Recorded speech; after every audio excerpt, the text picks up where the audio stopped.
I did not expect to meet H and for this to be our love story. And, you know, I'm very lucky. I am married to the funniest, sweetest, most charming.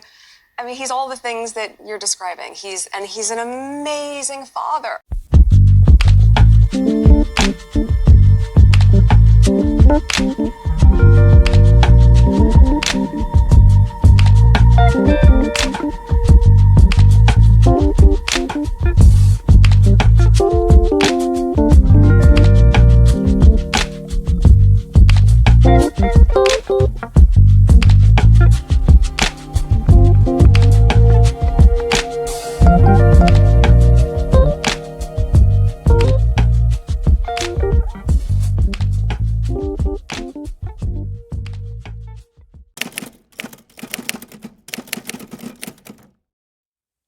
Hey guys, I hope you're all doing well and that you had a great week. To all of my house guests, come in, make yourselves at home, make yourselves comfortable.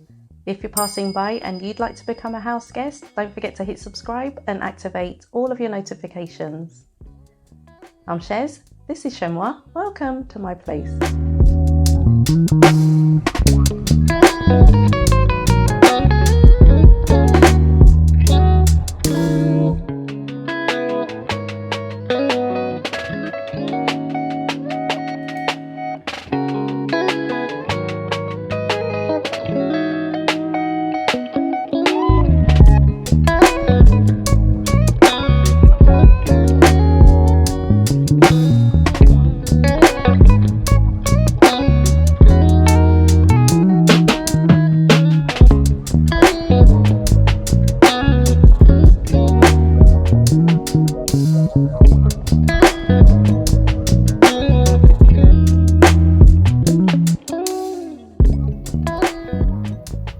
The gilded cage that is the institution of the British royal family contains a group of human beings who are deified by other human beings because the former enjoys a level of privilege that most could only imagine.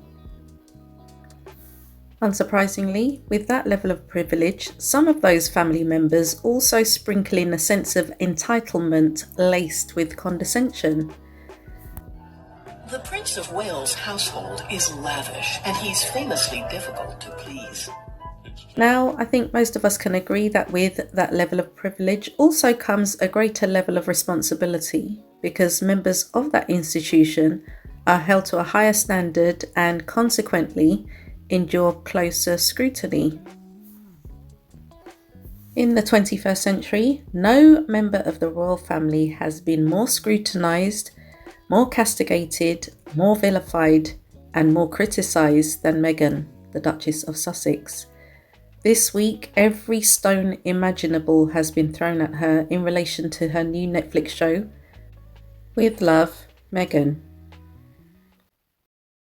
Meghan Markle back in the headlines. Oh, Meghan Sussex, because that's what she says in the thing, having given a rare TV interview with Drew Barrymore. And it's all about promoting her new lifestyle show. Joining me now, journalist Bryony Gordon and entertainment reporter Rishi Davda. First of all, I'm going to just say, gosh, they were ever so close. Weren't they in that interview? Have you ever sat that close to somebody you're interviewing? No. I mean, I'd have to be here. Look, I'd have to be here. Look, I'm here. I'm here, Bryony. I'm invading your space. Sorry, I'll go back now because that was slightly worrying. What do we think of this? She's obviously got a thing to sell. She's got a show to sell. She's got all the products and things that are going to be happening. Yeah, there she is. Do you know what? Those are the three words that I would say, having spent quite a lot of time with Meghan. Yeah, you have. There she is. Like, this is the Meghan I have met. I've known her since 2018. So I met her just before she got married to H.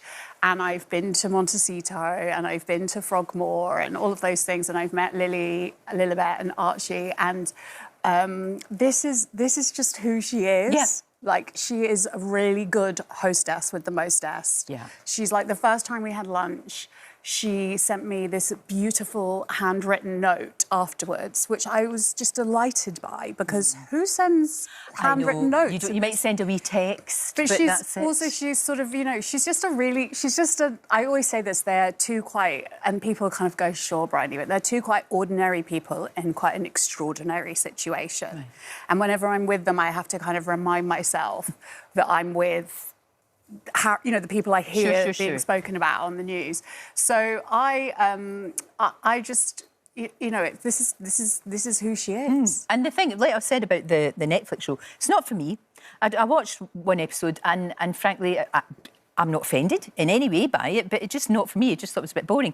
But having said that, it's not offensive. If you don't want to watch it, don't watch it. But what I do find quite offensive is this notion of people hate watching it. That's so horrible. they can snark. Yeah, that's not nice. I'm like, is hate watching a better way to spend your time than, I don't know, being with your bees or whatever? Or, this is... I'd love to be with bees. This is the thing. Great. I find it astonishing. The vitriol levelled at Meghan is entirely disproportionate to who she is as a person.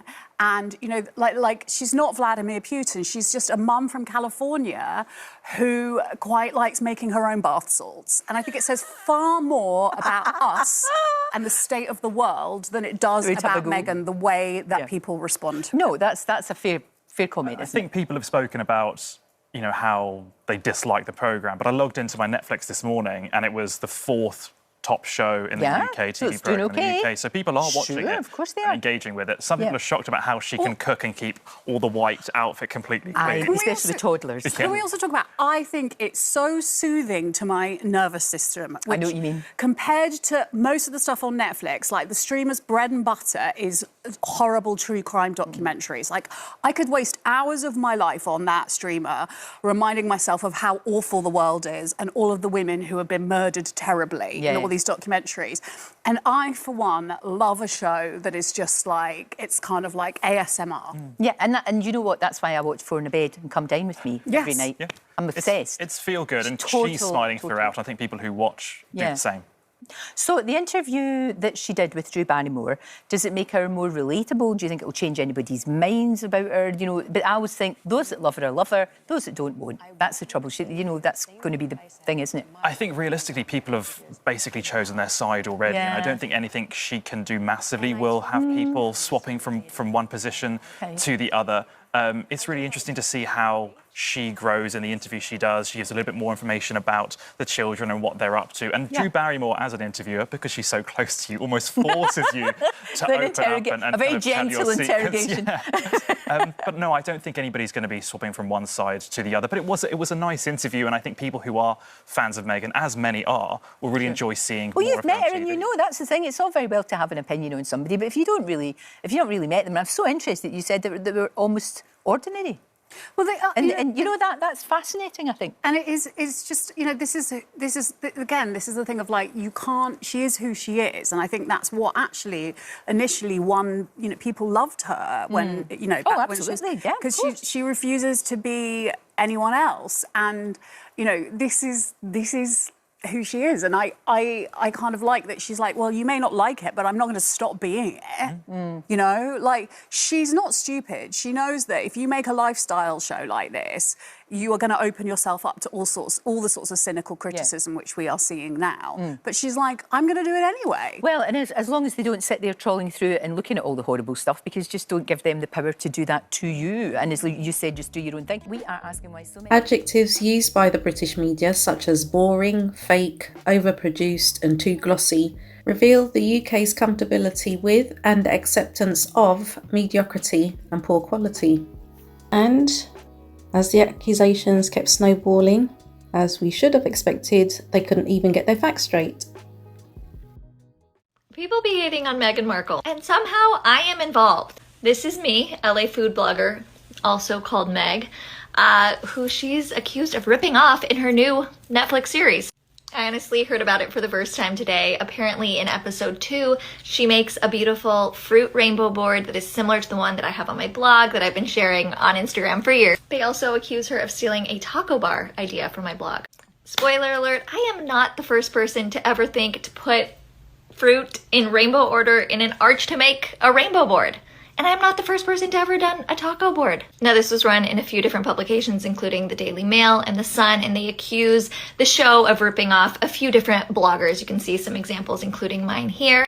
I have no idea what these other bloggers think about it, but I personally thought the whole thing was hysterical. Like, a lot of creativity is derivative. It's not entirely original, and I'm not gonna knock Meghan for making food on a TV show. Now, I haven't seen the TV show, so certainly let me know your thoughts, but I just thought the criticism was a little much. Listen to this conversation on the Jeremy Vine show, which took place on Thursday. In this segment, the topic of conversation wasn't Meghan, but her brother-in-law, William. Story about Prince William. He's made a speech he's made part of a speech in Welsh.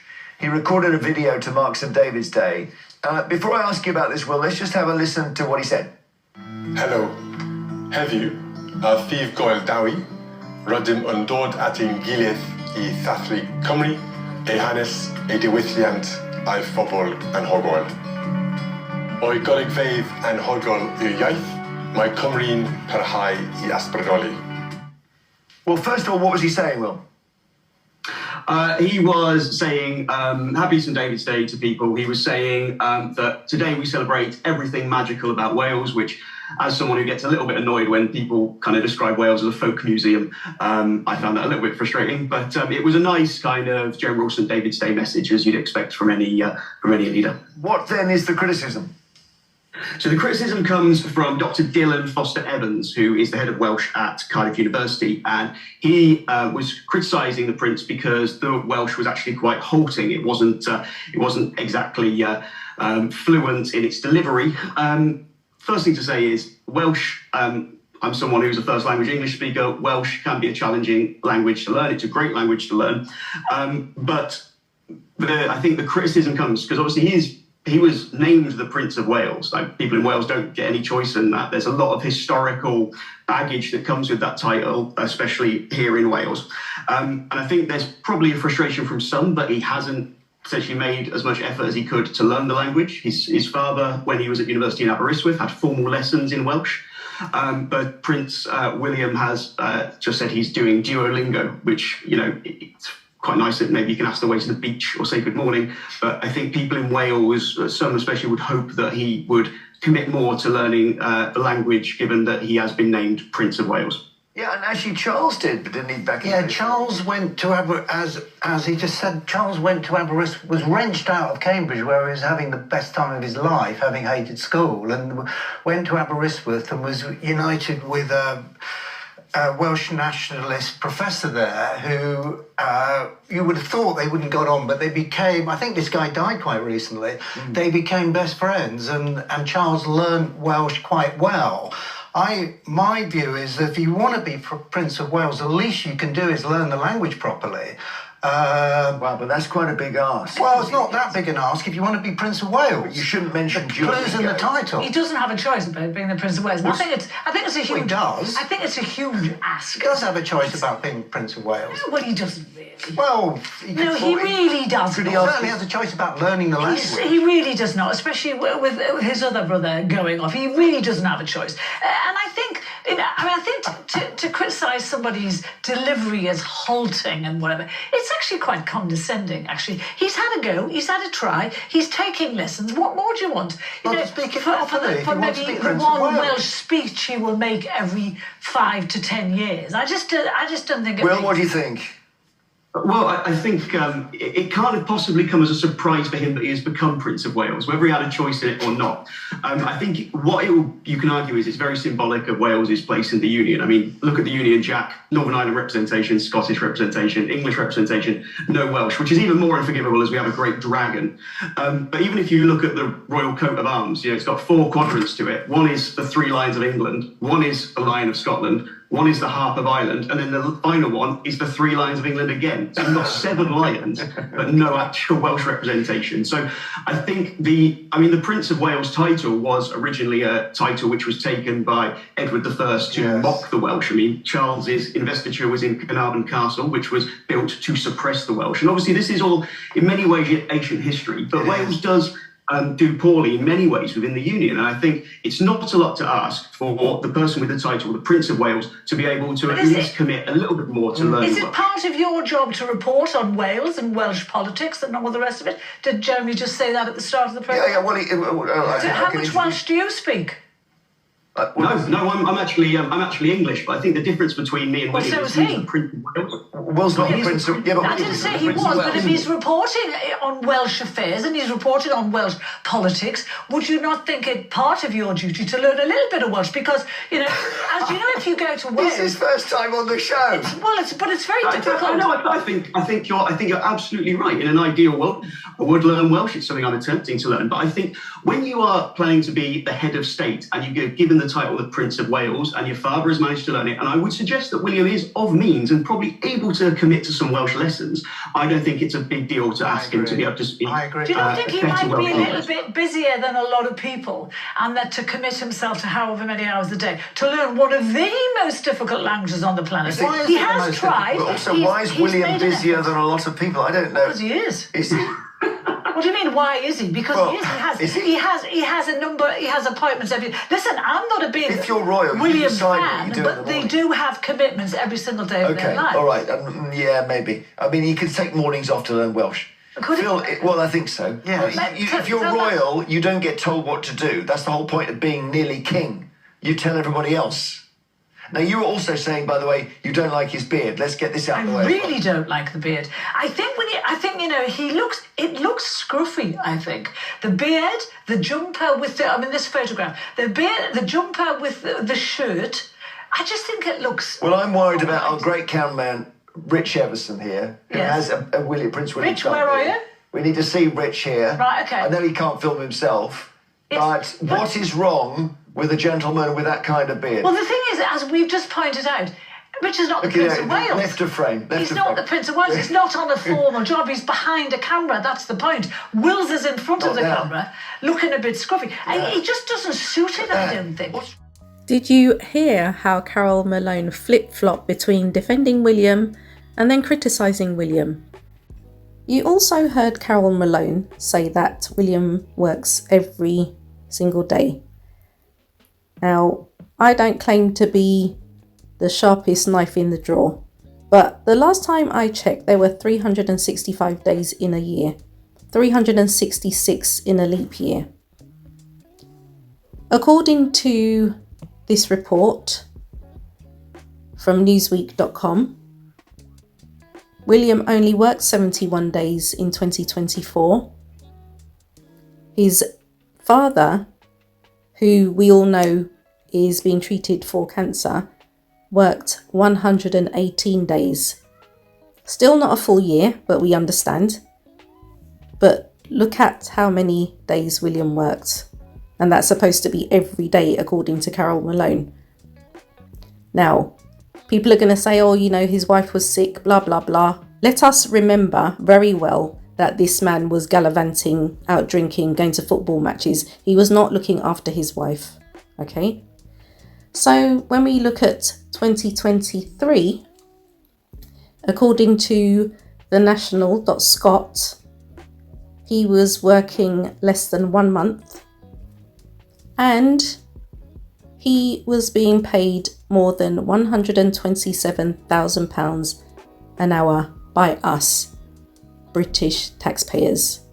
This is why it's extremely difficult to take the British media seriously. If William can show such disdain for Wales and Welsh people, no one should have been shocked when he implied that he wouldn't necessarily want to be head of the Commonwealth when he becomes king. When you have the future king who thinks he can get away with doing the bare minimum, making it known that he wants to be a hands-off, work-from-home monarch, we should view him as the unadulterated representation of average. Average seems to be what most British-born people are satisfied with, The apathy is palpable. If the future king shows a half-hearted attempt to end homelessness with his 5-year plan, and he's supposed to be a role model for many, what do you expect? The Waleses have had to pivot massively when they've seen the amount of attention Meghan attracts, and as a couple, the Sussexes don't hide their commitment to one another. On Thursday, the news cycles here in the UK were absolutely fixated on Drew Barrymore's interview with Meghan. I always make it a point when I'm traveling, if I can't do bedtime stories with my kids, because Archie and Lily are just 3 and 5, so I'll always pack a really thin book and I'll videotape myself reading it. So whoever's with them, or Papa can say, here's Mama reading your bedtime story. You find ways to show up for each other. And if that's the one thing that I can convey through the show or through As Ever as a brand, I want people to know you can show up for each other because you know how good it feels when someone shows up for you. You talk about like surprise and delight on the show with your guests. When was the last time you were surprised and delighted? Last night, and also this morning, but last night when I went back to my hotel, there was this sweet card from my kids and my husband saying, we're so proud of you, Mama, and congrats on the show, and with flowers. And I just thought, okay, here we go. And I felt so loved. So that he had planned it in advance to make sure it was there when I got to my hotel room. It was really sweet.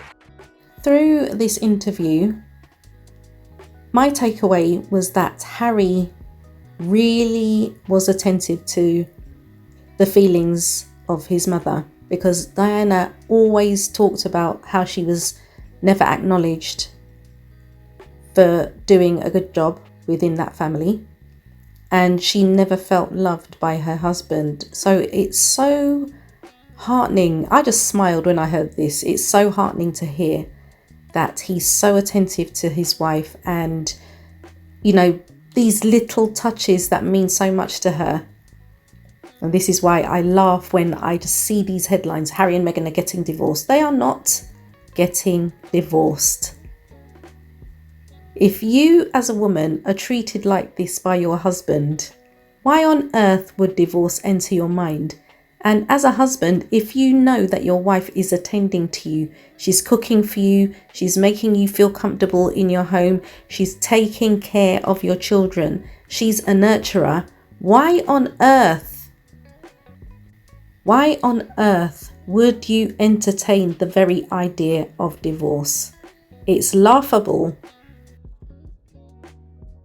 When it comes to the dynamic between William and Kate, no one has to get into an argument when we say that William aligns more emotionally with his dad than his mum. And that's not William's fault. However, it is his responsibility to do something about it only if he feels it's necessary. And some people with that character trait don't actually believe it's necessary. The point I'm making is that William and Harry grew up in the same household, but they have very different views of life.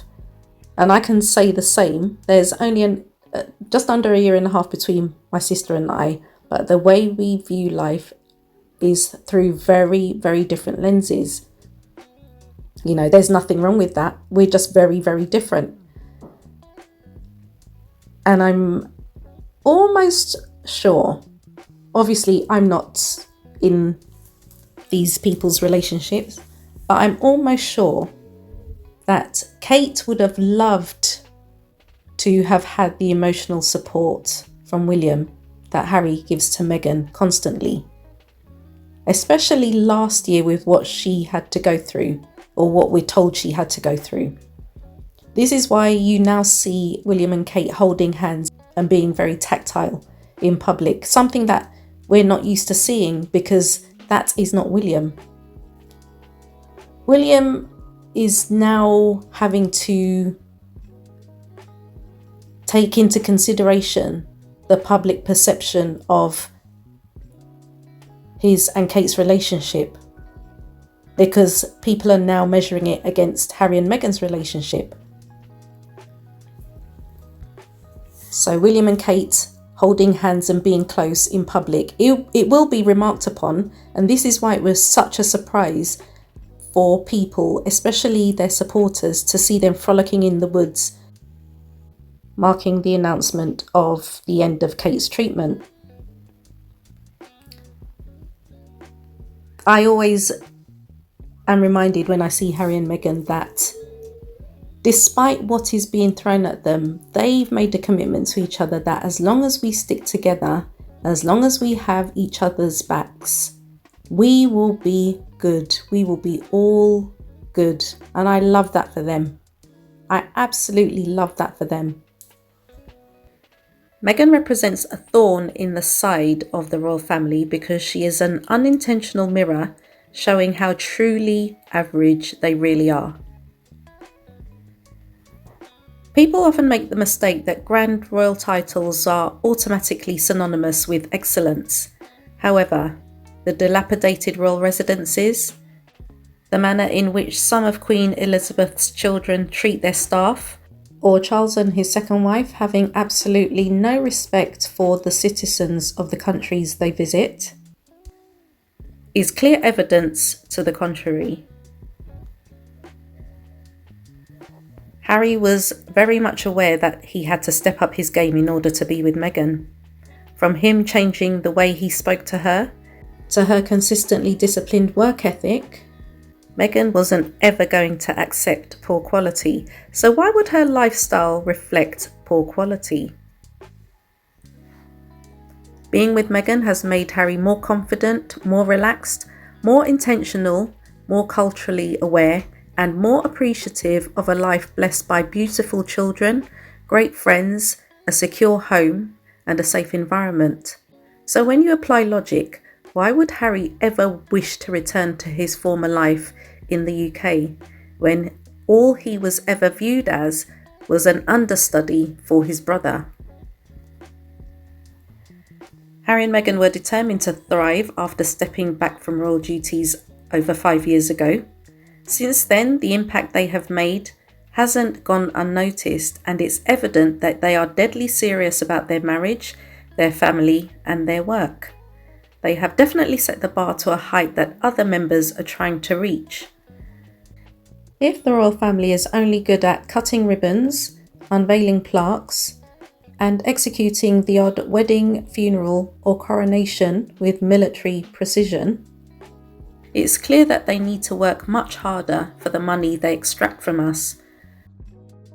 All his life, William has been told he is special, and oftentimes that level of ego stroking and false conditioning can place one in a very dangerous position of complacency. Taking things for granted is a luxury that William cannot afford, especially when you consider what happened to his parents' marriage in 1996 and Diana's unfortunate demise the following year. Despite the British media's best efforts to destroy the Sussexes, Harry and Meghan are not merely surviving and hanging on by a very thin thread. On the contrary, they continue to thrive, much to the bitter disappointment of the British establishment and those who passionately dislike them.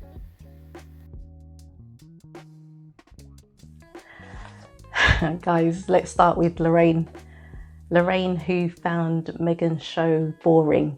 Now, anybody is entitled to their opinion. I don't have any objection to that. What I find puzzling is that I'm imagining, okay, that you would determine that something is boring within the first minute, let's say first 2 minutes, but you subject yourself to being bored for the next 58, 59 minutes. Why? Time that you will never get back. Does that make sense to any of you? Because it really does not make sense to me. And the fact that she, 3 hours after her show, went on to Loose Women to promote her book, even though she was trying to be shady about Meghan promoting her show when she was being interviewed by Drew Barrymore. I don't remember the title. I have zero interest. I'm not going to buy it. But it just I have no words. I have literally no words for this woman, Lorraine. And she also seemed to have an issue with Meghan referring to herself as Meghan Sussex.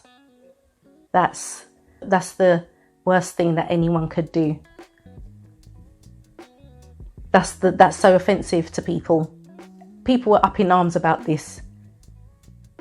She can't have the name Sussex because she's not performing any royal duties anymore. That is her name. What are you going to do about it?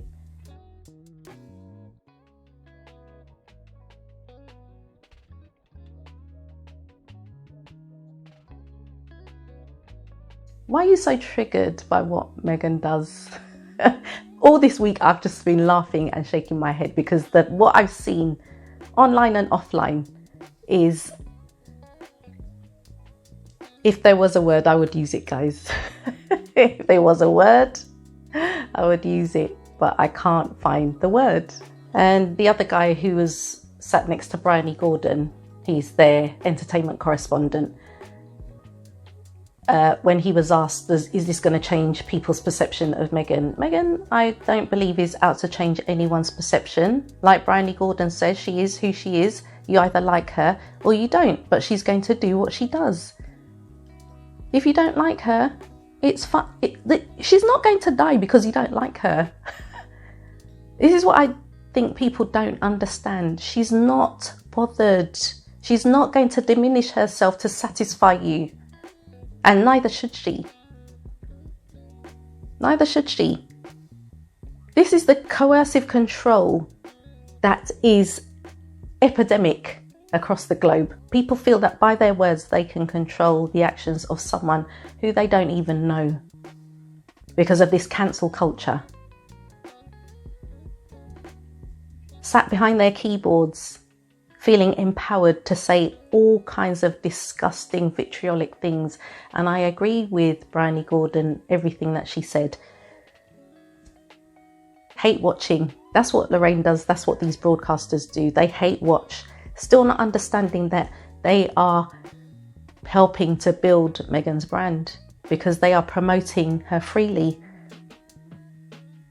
Even though they don't have anything positive to say, they are promoting her without being paid. Doesn't make sense to me why they behave like this. Bryony Gordon hit the nail on the head with what she said. She knows the Sussexes. She spent time with them. And, you know, I think she tried to hold it down. I think she had a lot more to say to Lorraine, but she had to hold it down. She just had to be a bit calm. But I could kind of feel that she really wanted to really say what she wanted to say, but she actually couldn't. And I'm just like, all this week when I've been able to catch certain programs, I just shake my head. Meghan's show. I watched the first 2 episodes and my cheeks were hurting by the end because I just smiled all the way through. Bryony Gordon, again, she said it was so soothing to her nervous system, and I 100% agree. It was just so calming, and I learnt some things. Candle making looks very interesting. The fact that she uses these byproducts such as the beeswax after she collects the honey. She uses the beeswax to make the candles. Amazing. The produce that she uses from her garden. Now, whether it's her own garden or not, I don't know, but I imagine that's what she does. I think the kitchen was someone else's, but I think the garden was hers. I don't even know how they film these things, but the actual use that she makes of all these natural resources, and people want to accuse them of harming the planet because they travel. William travels, and he's supposed to be the head of the Earthshot Prize, which is against climate change. None of this is making sense to me. They just want to call Meghan's name because they have nothing better to do. And the week ended with the news cycles reporting that King Charles has revealed his music playlist, and it was so varied. It had Bob Marley, Kylie Minogue, Ray, all these other people, and he's released it on Apple Music apparently. So for people who don't want, who vilify Meghan for her commercial ventures, she can't do that, but the King of the United Kingdom can do that, because really, I don't use Apple Music. You have to pay for that, right? As far as I understand, you've got to pay for that. So that's another revenue generator for him. Not that there's anything wrong with that. He can do what he wants, but do not use one side of your mouth to criticize Meghan, but you use the other side of your mouth to praise Charles. Both of these are commercial ventures. There's nothing wrong with either of them. If Charles wants to release his music, I'm all for it. If it brings him joy, if it brings other people joy, I'm all for it. What is wrong with it? There's nothing wrong with what either of them are doing. And this is what Harry talks about. He's not against media reporting, but at least be fair. Meghan expected that it wouldn't be easy when she joined this family, but she expected it to be fair, and it's never been fair. It's never been fair for her. And they accuse her of whining and groaning and complaining. The people that say that, they are in a privileged position in terms of they will never experience what she has experienced.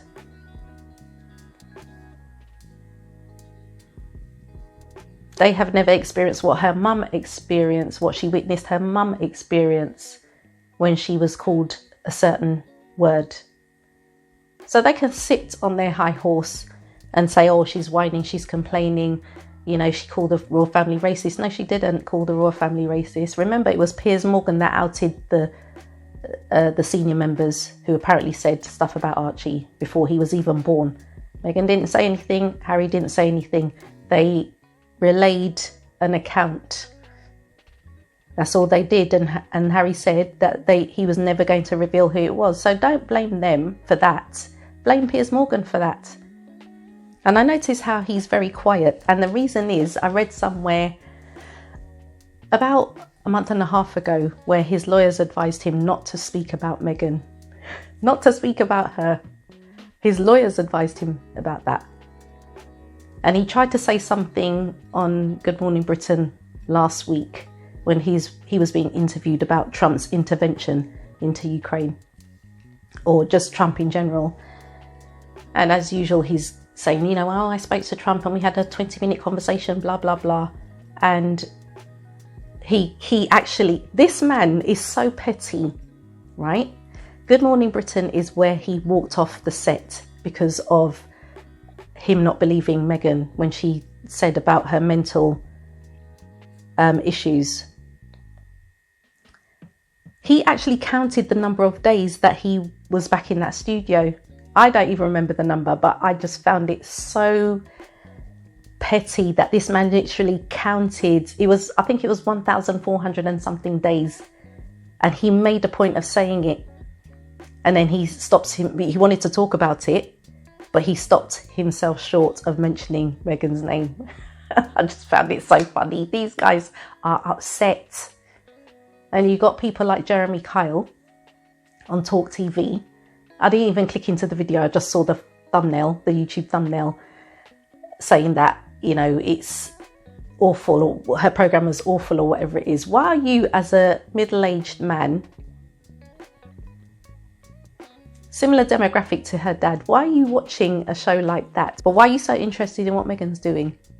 You, Jeremy Kyle, who had to have your show cancelled because someone took their own life because how you treated them on your show. You've got mouth to talk. You've actually got mouth to talk.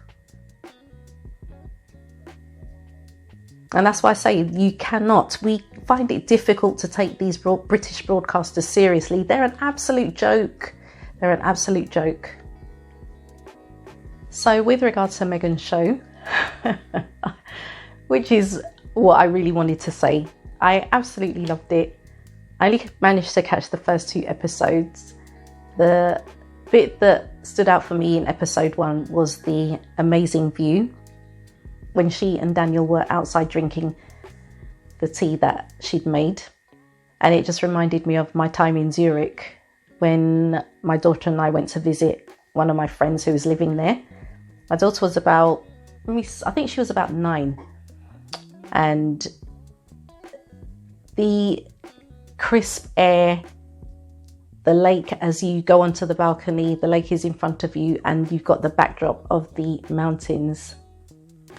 And it's just framed by the balcony doors like a postcard. And that's what that reminded me of. I was like, can you imagine waking up to that every single day? And this is why you can see how peaceful she is, how healthy she and Harry are, the environment that they live in. You know, we just get a glimpse, we just get a peek into the way that they live, their environment, and you can see why they are so relaxed and they are so healthy, because they are blessed. They are blessed. And I love to see it. So guys, I've literally got to go out. I've actually got a hen do to go to, my cousin's fiance's hen do. So I've got to quickly wrap this up. So if your thoughts were provoked in any way, don't forget to give this video a thumbs up. And if you haven't yet become a house guest, don't forget to hit subscribe and activate all of your notifications.